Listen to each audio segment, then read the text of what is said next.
And welcome to UK Column News. It is the 3rd of December 2014 and it's 3 minutes past 1. Apparently we've been on air for about 3 minutes and we were unaware. So hello everyone again. Hello. Yeah, well, I'd just say you don't get that sort of service on BBC, a sneak preview of the $1 million studios of the UK Column and of course all of the pre-news programme action. Stop scratching, Brian. Okay. So there we are. Right, let's get serious. Well, of course, the weather. Now, I'm getting reports that the weather is extremely good from across the whole of UK. So most places are reporting sunshine and cold. Unfortunately, Glasgow is a little bit on the cloudy side. Some patches of sun, and I think the temperature was about 7 degrees up there. I'm still itching a bit actually, but I better not scratch. Right, so there we are. We're just going to say that the Express is saying we're in for 8 inches of snow. If we can pop that one on screen, Nick, if that's possible. There we are. So this is what the Express says is coming. Let it snow. 8 inches expected by the weekend as big freeze hits Britain. It is the Express, though. They're not always the best on their predicting the weather. Well, maybe not, but I'm going to say I'm a bit of a fan of snow as long as there's not too much of it. So there we go. We're hoping for a little bit of snow because it's very rare we get anything decent in Plymouth because it's too tropical. Exactly. Okay, well, this is the serious stuff. We have been reporting over a number of days the fact that the Ministry of Defence is happy that service personnel suffer adverse side effects from the anti-malarial drug Lariam, and the response from MOD is more or less, we don't really care, we're just following the instructions from Public Health, and the fact that 700 odd servicemen have suffered some pretty appalling side effects, it doesn't really matter. So this really follows along with that theme of the MOD incompetence, don't really care. No, exactly. Apparently 5.7 billion this year has been wasted, apparently by the military defence, according to the Daily Mail. Earplugs that have been tested in the UK for blocking out explosions and gunfire on the battlefield at a cost of £500 per set were found to be ineffective by troops. 7.2 million was spent on mobile mine detection for warrior vehicles, and they ended up being deemed unsuitable. And an RAF HS-125 aircraft was taken out of service early after being damaged by a hailstorm, which ended up costing us £488,000. And £10 million worth of missing kit was found at RAF Marham, and 1.5 has been spent on faulty software. So the money that this money could be going to troops, better boots, and everything else, but they're just basically flushing it down the toilet. And there's got to be a reason for it, because the civil service wasn't faultless originally, but it did get the job done. What were people using? They were using pieces of paper and pens and typewriters. Yep. And now all of a sudden we've got this massive so-called incompetence come into the civil service. We say it's not incompetence. What you've got is the engineered breakdown of these key institutions, whether it's defence or it's through NHS. This is not accidental. This is a deliberate breakdown. And of course, people suffering as a result. So Exactly. no money for the NHS, no money to feed people, but plenty of money for this. Yeah, exactly. The Jan restaurant, which is in the EU Parliament complex in Brussels, which has its which MEPs have their food subsidised by taxpayers, is laying on a lavish Christmas dinner for the MEPs. On the menu, which is mostly being paid for by us, has smoked duck or coconut cream soup for starters, followed by pheasant or lobster for main courses, and for dessert, Christmas Yule logs and fresh fruit salad. The cost the MEPs are going to have to contribute to this luxury Christmas feed is a mere £16 for the 3 courses, but that's obviously quite a lot for them. They're £6,300 per month paid jobs. So we're covering the costs of their Christmas dinners. So it sounds like they can have a better Christmas dinner than many people in this country. As usual, and we just remind people that don't know, we're into the 18th year of the European Union failing to get any signed off and fully audited accounts. And of course, they can't get any auditing company to sign those accounts off because everybody knows that the accounts are totally and utterly corrupt. like the European Union. So I think it's quite appropriate that they've got plenty of money to spend on lobsters and stuffing their faces. So we have a guest. We do. We have Yvonne Stewart-Taylor on the line with us, and she's going to be talking about Carla, who we mentioned yesterday on the show and last week, who is in a Sodexo prison for non-payment of council tax. So welcome, Yvonne. How are you? Isn't it really? That's the agenda of these corporates, is to make us all feel frightened into paying an unlawful tax that's being used to fund war and genocide in our own country as well as overseas. So I want to make it straight that Carla, we could get her out. We could pay the council tax for her. And if you remember, we had a diplomat's daughter years ago who protested the council tax and was extremely annoyed when somebody said, you know, prison isn't the place for an old grandmother. Let's get her out and pay. That is one of the options that we have. Yeah. So let's just go back a bit. Can you tell us a little bit about Carla? I mean, I know she goes out. I've met her a few times. She's lovely. She's, you know, all out for justice and what's right, and especially for children. But let's go back into a little bit of the history of it all. Just bring that one up, please. Carla was one of the originals, I believe, at Greenham Common, which was anti-nuclear demonstrations, and we found out since that a lot of those people were zapped with microwave weapons, very sophisticated weapons at the time. So many of them may have been harmed and may develop cancer. I mean, these are all things to think about. Carla has a lot of health problems.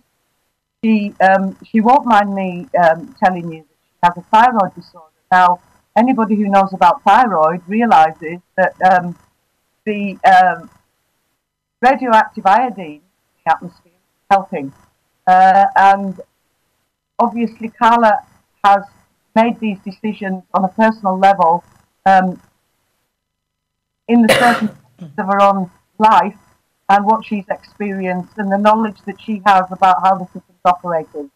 Carla doesn't want to pay for genocide, which is going on this country, child stealing, and Carla lost her own daughter in this system to what she says is the abusive father, also linked with Freemasonry, and glad. Now, so she knows about the family courts. She's a big campaigner for children's rights. She's been very supportive of everything I've done, and we've worked together for several years. I hold a file on Carla going back to when she lost her job with the Berkshire Council. She's a carer, and she was caring for elderly people and disabled people, and was suggesting complementary medicine, or should we say supplements, and there was a row over that, and she lost her job because she wasn't sticking to the pharmaceutical routes.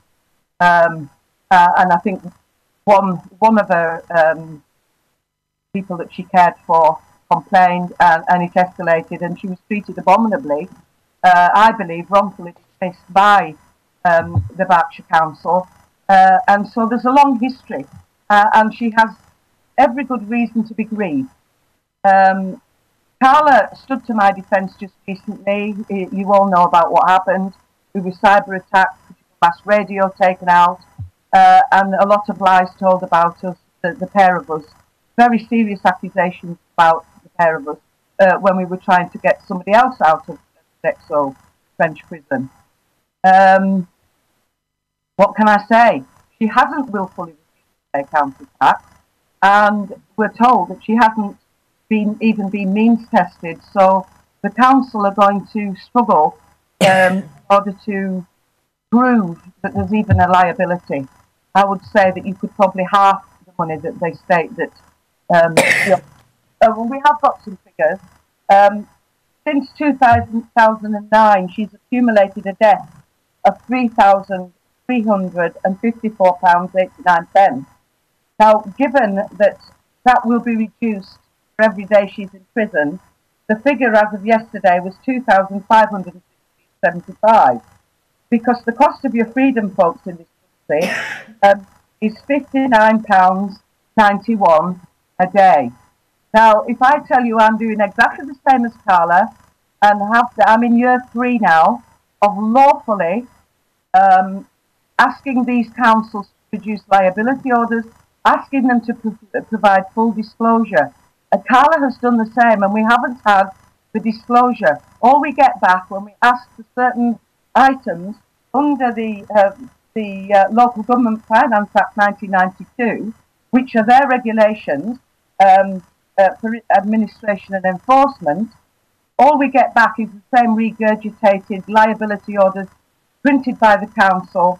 Now, there's a vicar in London, and his name eludes me, but I have sent a lot of his work up to South Lakeland District Council in the last week or two, asking them to consider the charges that they place on these liability orders. They vary up and down the country between £120 and £80 in different areas, so there's no consistency in this enforcement. They're practically doing whatever they see fit in their own areas, and of course there's no civil procedure rules governing the enforcement of council tax, because I believe, and I've yet to prove this, but they're using Lex Mercatoria, which is the rules and procedures of commerce, maritime and admiralty law. So the seamen have got that absolutely right. Now, none of us, I believe, that are protesting council tax and entered into lawful rebellion are doing it to save a buck. Some of us aren't even liable, and I would suggest that would be the case in Carla, and they would have to prove a liability, and I would suggest that this case needs to be looked at again by a higher. Let's just put a picture of Carla up so everyone can see Carla on screen. There she is. Go on, Brian, you had a question for Yvonne. Yeah, Yvonne, I've been given some information by Danny Bamping, who's also, of course, been working to help Carla. I'll just summarise a few things. You correct me if I've got this wrong, but I'll try and summarise a little bit for viewers and listeners. But essentially, Carla isn't paying her council tax because she doesn't agree with how the money's being used. No paperwork's actually been served on her because the paperwork was all returned, and the council is admitting that. Yeah. So we've got the situation that bailiffs assisted by the local police arrest Carla, and she ends up in prison even though no paperwork has been served on her. Is that correct? Correct. That's totally bypassing due process and the rule of law. Right. As most people will know. Right, and then I believe that she had a Mackenzie friend with her in court initially, and the Mackenzie friend said in court that they didn't accept the jurisdiction of the court. Not surprising, because we now know, of course, that these council tax courts are simply paid places of business for the local authority. But what did the judge do? He simply threw the Mackenzie friend out of court, which of course denied Carla her basic rights of equity at law, equal representation. Breach there. Article 6 ECHR has been for a starter. It's not unusual for these courts to sideline advisors, Mackenzie friends, and paralegals. They like their system because, of course, it's a revenue collection situation.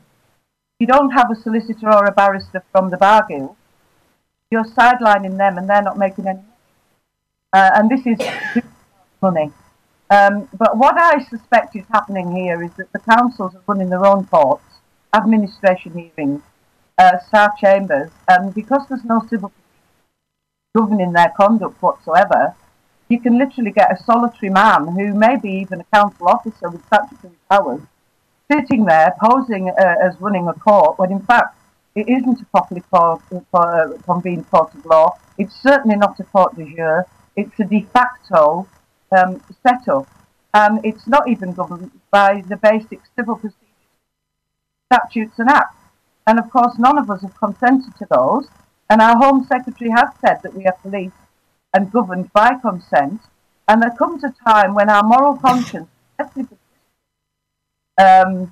says that we cannot fund genocide and war, and we cannot condone it. We've asked questions of these councils. We want to be assured that we're not funding genocide and war, and we want to know where the money's spent. There are no breakdown of accounts. I was written to and told that I cannot choose my services. Well, excuse me. These are private companies registered on Companies House in Dun & Bradstreet, for profit, with stakeholders and shareholders. Do I have to buy rotten bananas from the stall in the market if there's a stall with fresh bananas further down where I can go? We don't like the product. We want to see accountability. And grandmothers are now prepared to go to prison in order to get this into the public eye that we are consenting to genocide and war and aiding and abetting genocide and war, unless these councils can show us these figures. And this is where the people's mandate will come into play, because we're going to be asking for 3 years accounting from all of them. And if they can't account for where the money's spent, we will decide what we're paying and what we're not. We, the people, form the government, not the other way around. And the government answer to us. And we have to have accountability for public servants. Now, the statement that's been made on the Berkshire Council's website by Alan Law is quite astounding, because he has stated that he hopes that this sends a message to other people that non-payment of council tax will not be tolerated. We're not trying to save money. We're not expecting other people to pay for us. We're quite happy to pay for services. We want to know which services we're paying for and how the money's being spent, and is it being spent in terms of best value for the people that are paying this tax. Tax is actually voluntary. It shouldn't be being enforced with threat of prison. They're using threats and menace and coercion. Yvonne, thank you for that. We totally agree with what you're saying here, that basically we don't know where the money's being spent by the councils, but we do know that some of it is being spent effectively supporting fraudulent overseas organisations, European being one, and of course where unlawful wars are taking place, we're supporting genocide with this money. But you've mentioned debtors' prisons there. And I understand that for every day that Carla remains in prison, they're saying we're going to reduce your council tax bill by £59.91. But on top of that, I believe that when a question was put to the council, well, if anybody wants to pay her council tax for her, are they going to pay the council? The suggestion was made, no, you're not going to pay the council. You pay the prison. Now, I'm quite sure a few viewers and listeners are going to think this cannot be true, but I was given this firsthand. It now appears that money is changing hands with the prison. That's the inference of what the council themselves have said. And of course, this is a Sodexo-run prison. This is a private-run prison. I'll let you come back on these two. Just add the next point as well, Yvonne. So we've got literally a debtor's prison operating, and somebody has said, well, the tariff for you being in prison is £60 a day. Think about that. And we've now got a privately run prison that can make a profit out of Carla being in that prison. But it's also been suggested to me that the bailiff's company, which I think is Marston's, is ultimately owned by either Serco or Sodexo. So I don't know whether you'd like to comment on any of those points, and if I've got it wrong, please tell us. I will look into that. Marston's are the ones who are chasing me with no. I won't deal with third-party interlopers. I don't even feel obliged to open the door. During the summer, I made a video of one of Marston's bailiffs who was not happy that he had his notices pushed back out to him, rejected, and walked across my lawn, bypassing my removal of implied rights of access, all corporate bodies, and pushed it into the window next to where I was sitting. In order to do that, he had to put his hands through a rather nasty bramble bush, which was deliberately grown in front of the window to stop them entering through an unusual route. I mean, I have been literally terrorised in my own home, as has Carla, and we've stood up to them and we've stood our ground, and clearly they don't like that. So I believe they've made an example of Carla. I mean, the executive officer's statement on their own website states that he hopes that this sends a message to people that non-payment of council tax will not be tolerated. Now, the rules and regulations of council tax enforcement state quite clearly, and there is case law on this, that we cannot use it as a punitive measure. The threat of prison is not a punitive measure and is a last resort. They should have tried to obtain goods. They should have at least done a means test, and they could have deducted money from her wage or from her benefits without her consent, we are told. They haven't done any of those things.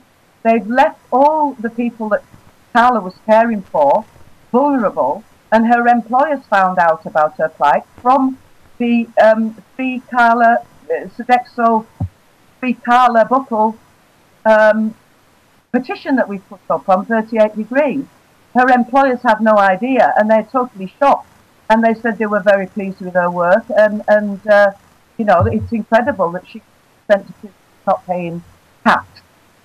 This is an unlawful arrest, unlawful imprisonment, as far as I'm concerned, and this needs appealing very quickly, and we need to use the law that we've got, their own regulations, to deal with them, because they've got clearly above themselves and put themselves on a pedestal here. Okay.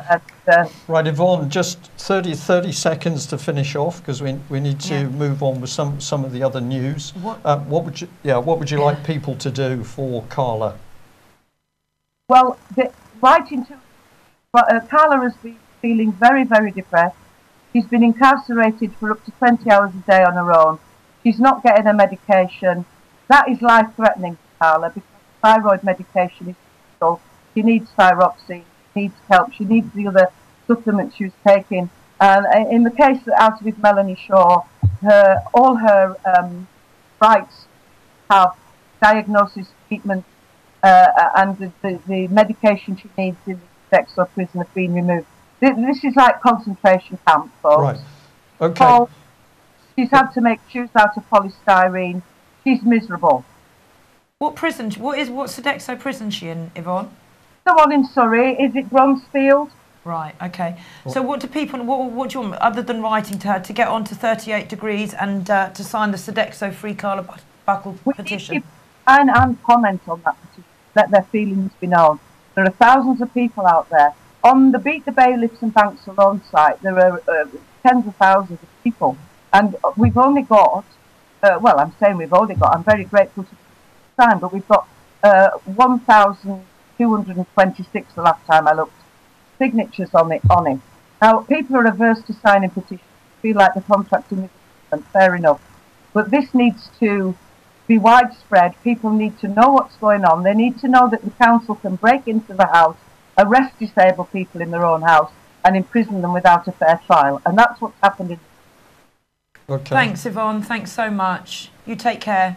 You're welcome. Thank Cheers, you very much. Bye. Can I just apologise for my cough? I'm not quite over being poorly, so it's still the remnants of me not being very well. So apologies for my coughing, guys. Okay. Well, there you have it. Basically, we're just seeing local authorities acting as a law unto themselves, acting as private businesses, running what are effectively secret courts, people now being put into debtors' prisons. This is not the future. This is Britain in 2014. And we're going to show you where it's going very quickly unless we stop it. So let's just jump back to Renfrewshire in Scotland. We mentioned them before, but it was pointed out to us that there's been some trouble there again because SNP councillors have been burning the Smith Commission report on Scottish devolution. They then filmed it and put it up on YouTube, but they've now decided that it was the wrong thing to do, so it's been taken down.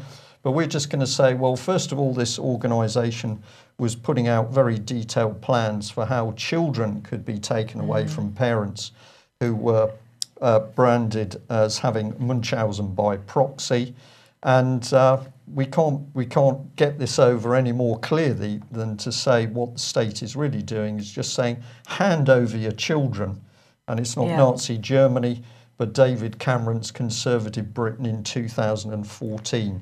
So we've got an article up on the UK Column website if you haven't read it. And there's a little image under the UK Column News there, which is a tragic handwritten letter from a child begging to come home to their parents after they had been stolen.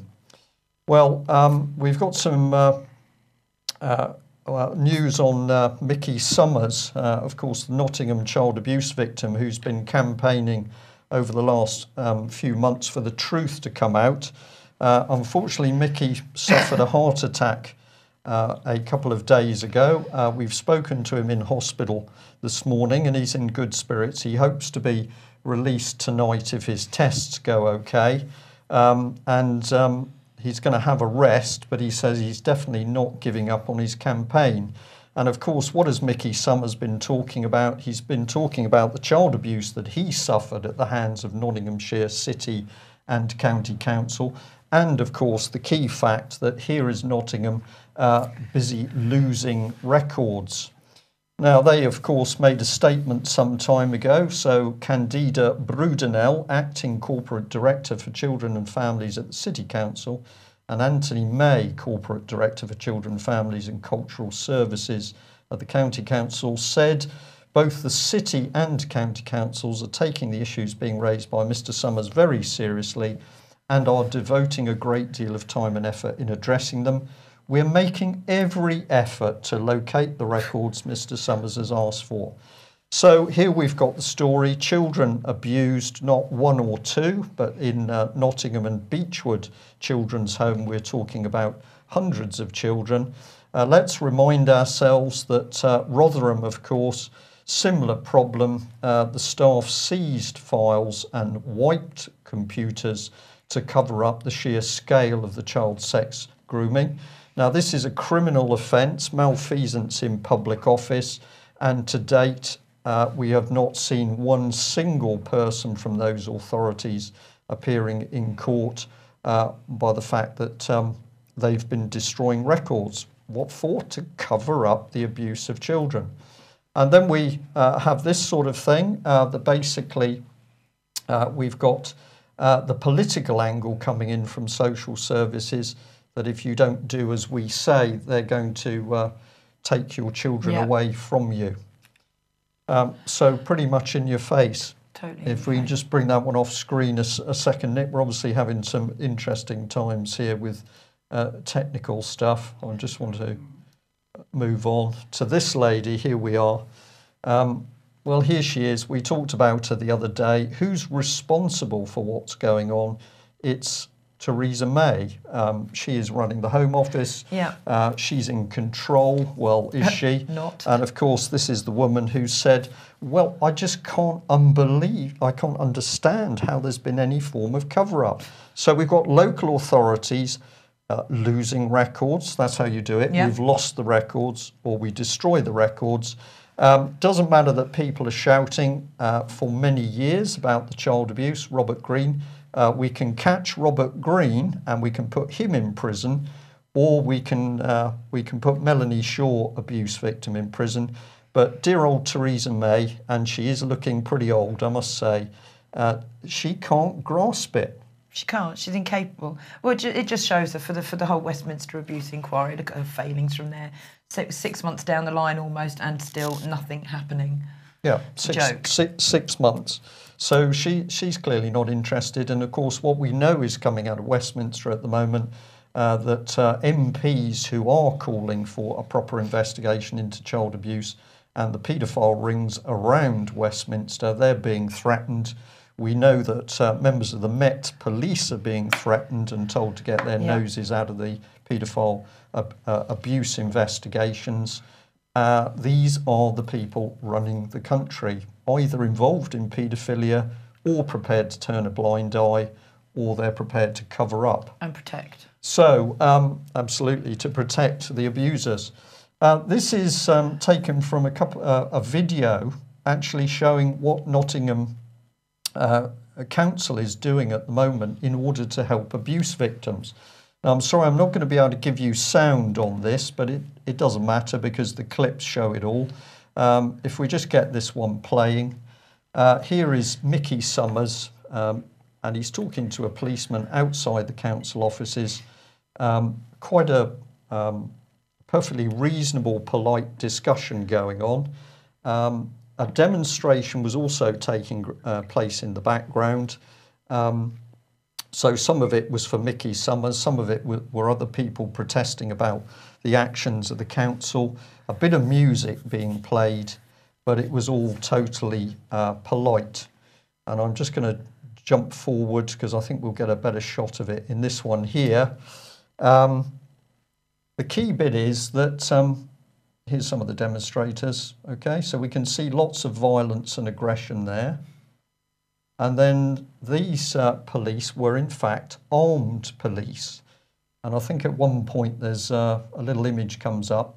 Hang on, we'll wait till it goes back on that shot. That Darren, that's old Darren Nesbitt there. Well, he's on his guitar. There he is. He's been in trouble up at fracking. Now he's playing outside the council offices. Well, this is, and he's a big danger to society. Clearly. Well, this is terrorist music. Absolutely, I think. Is it terrorist music? He's a Darren, you naughty boy. Domestic terrorist summoning people. Right, let's just see. It will home in a minute. And there we go. That's the gun. The policeman is an armed policeman. That's his 9mm pistol. And so Nottingham Council was so frightened that a child abuse survivor, Shocking. Mickey Summers, was there, that they had called an armed police response unit.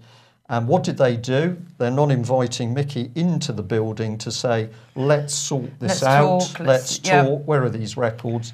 In fact, he's been banned from entering not only the council building, but other council property because he's so dangerous. Shocking. It's incredible, isn't it? Incredible. So let's have a look at how this sort of thing can happen. This is one of the ladies who Mickey has mentioned, Alison Michalska. She's moved across into an important position in Nottingham, but this was the tribute to her as she left the East Riding of Yorkshire Council.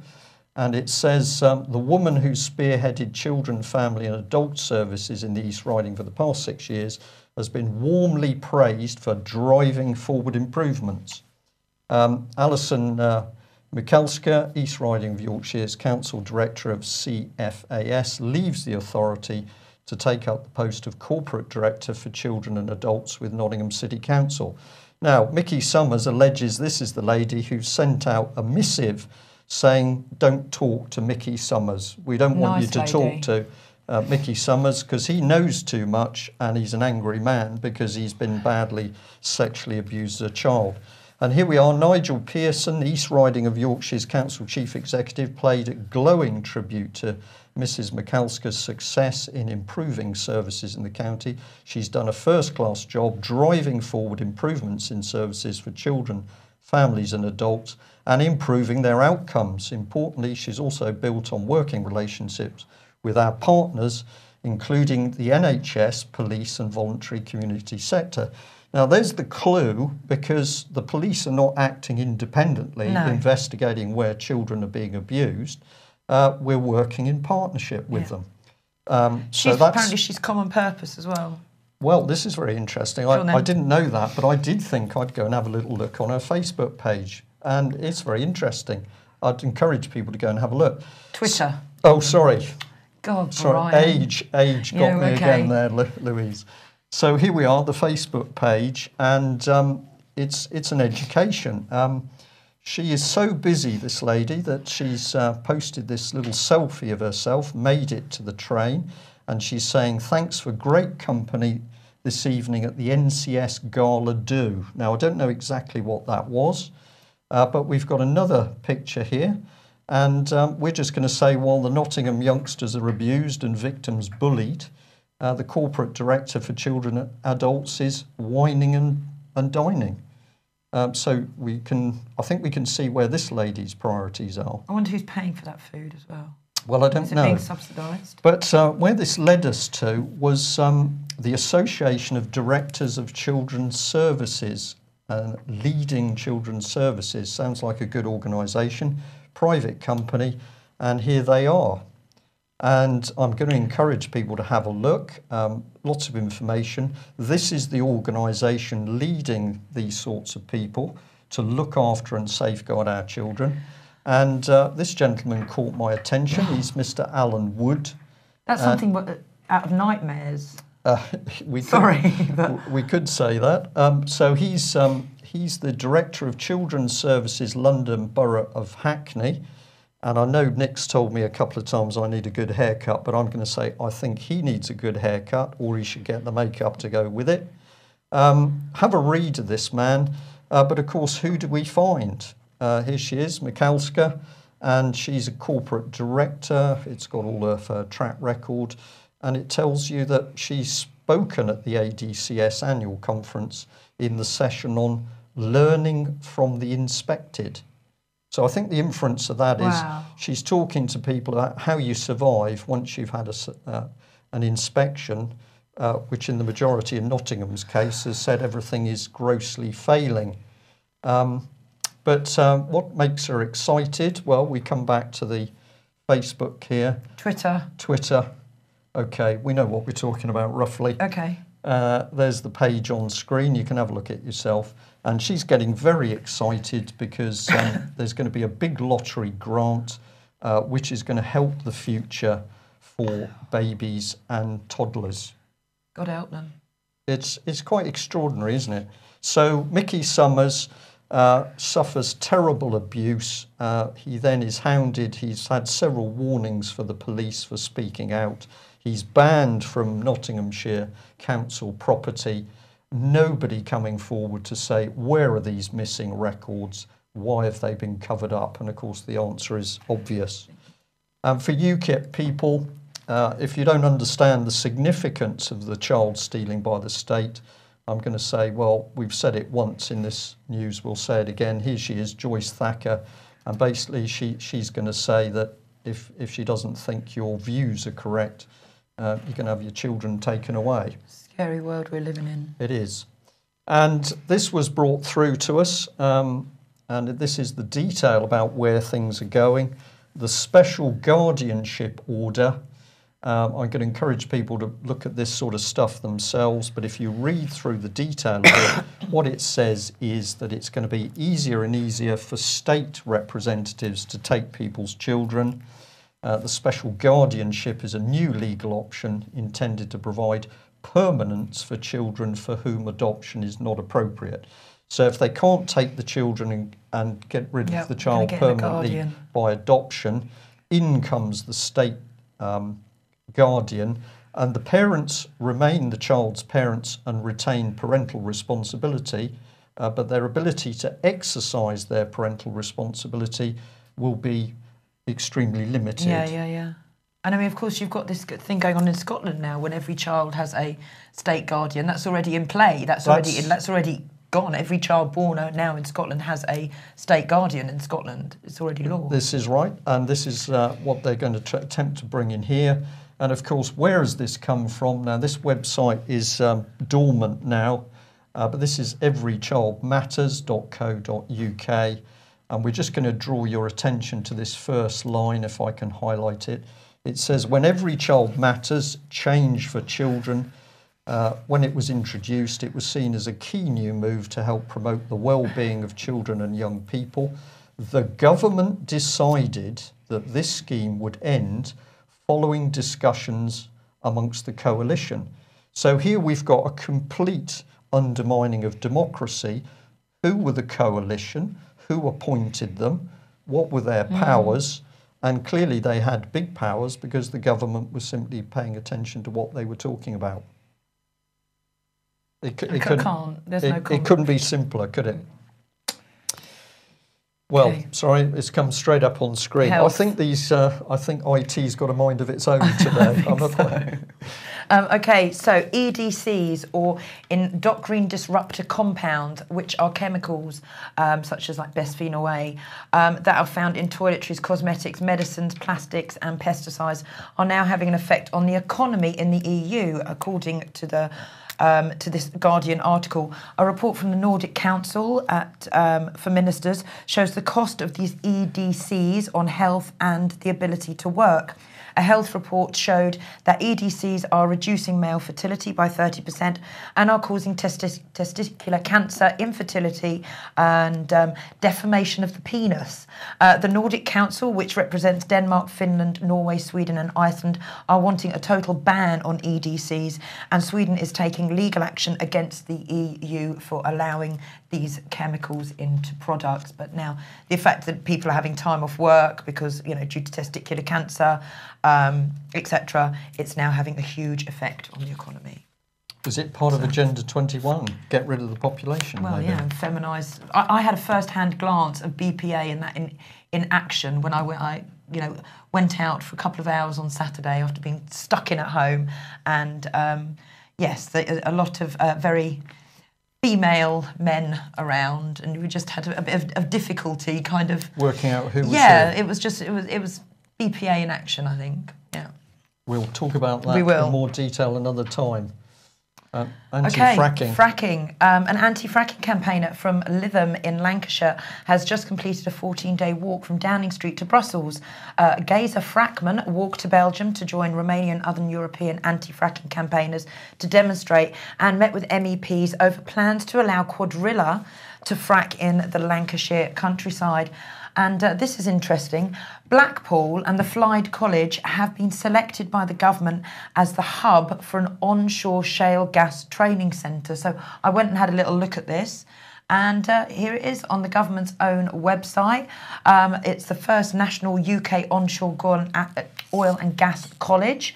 And it was given the go-ahead by Business and Enterprise and Energy Minister Matthew Hancock, and the new Centre of Excellence will train a generation of onshore oil and gas specialists, helping the UK to seize the economic opportunities offered by natural shale gas. And the National College for Onshore Oil and Gas will be headquartered in Blackpool and linked to colleges in Chester, Redcar, Cleveland, Glasgow and Portsmouth. So bring it into mainstream government policy, get it into the training, bring in the grants, bring in the students, and open the doors public for opinion. Fracking. Yeah. Okay, A&E. The care watchdog CDQC have surveyed 40,000 patients and have found that a third are waiting at least 4 hours in A&E. 6% said they were waiting for 12 hours and 3% wait for 24 hours or more. These figures are released just as the emergency wards are facing increased pressure as winter's setting in. And apparently already A&E departments are telling people to stay away. So, Brian, what do you think this means? More room for a bit of privatisation coming in? Absolutely. They're just going flat out now to destroy the NHS. Cameron's talking about more cuts to the NHS. He and his chums are running all of the private pharmaceutical all links in medical companies, so it's all in your face. Okay, I'm watching the clock closely because the time is running on. We just thought we would end on a little bit of a light-hearted note, and Richard III. Okay, so apparently analysis on a skeleton which was found buried under a car park in Leicester is that of Richard III's, and genetic tests claim to show that there was an illegitimate child in the royal family tree, which therefore could possibly question the Queen being the rightful heir to the throne. So I know you wanted to carry on from this. Some doubt over the Queen being the rightful heir. Well, of course, we totally agree with this. We just bring you back to this man. We have warned a little bit about him. This is David, our King Cameron. But of course, there were some ugly rumours that he's related to Catherine the Great. So we've got the royal line in there. But even better than that, of course, there was the thought that he'd been maybe directly descended from Moses. So we're going to say David Cameron, just clearly a very, very special man indeed. And then we discovered this today. Well, here we are. We've got Kim, the North Korean leader. He's banned anyone from sharing his name. This is Kim Jong-un. and he doesn't want anybody to have that name. Right. Not sure I'd want it, So but he what's he gonna said do if someone has it and nobody's takes allowed it? to have it. But we just like to say, remember this man, because David Cameron may be directly descended from Moses, and we can tell you it's now official that no one may use His Excellency Prime Minister David Cameron's UN Global Leader's name, David Our King Cameron. So maybe this is who should be on the throne then, really, isn't it? I think Yeah. he probably should be on the throne in the snow. So we'll end on Doomwatch meeting Cult TV. Yes, okay. Following apparently the success of the Your Constitution, Your Health conference, we're going to do it again, but with 2 different themes for each day of a weekend convention. The dates to note in the diaries are the 6th, 7th and 8th of November, and the fun begins on Friday evening with a pub quiz and meet and greet session. This is all with regards to Doomwatch. On Saturday, Alex G and the team present Doomwatch Day, where people will be able to join in with live proceedings at the venue, which is the Park in Telford in Shropshire. If you book early, you'll get to influence the topics that are covered across the day. And on the Sunday, something totally different, as Alex brings back for one day and one night only the Cult TV Festival as it celebrates its 21st birthday. The Sunday evening will include the 22nd Annual Cult TV Award ceremony, nominated for and voted for by you. And if you want to know more about this and book tickets, go over to doomwatch.biz. There we are. There you go. Okay, well, we're going to say thank you very much for joining us. Remember to get your woolly hats and gloves, because it's going to be cold, apparently. Yvonne certainly looking dressed up, and presumably it's a bit cold up there in Cumbria. Thanks for joining us. Don't get too gloomy, but do get out there warning people what's really happening. We'll look forward to seeing you same time tomorrow. Bye. Thank you. Bye-bye.